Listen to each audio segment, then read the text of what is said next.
जेव्हा श्री स्वामी समर्थांचं आपल्या घरात आगमन होतं, जेव्हा श्री स्वामी समर्थ महाराज आपल्या घरात येतात, त्या दिवसापासनं आपल्या दुःखांची, आपल्या संकटांची, आपल्या विघ्नांची राख रांगोळी व्हायला चालू होते.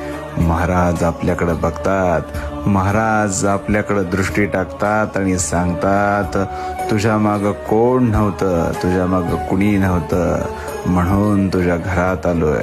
तुझा रक्षण करता, तुझा सर्व कार्य करता करविता आजपासून मी आहे.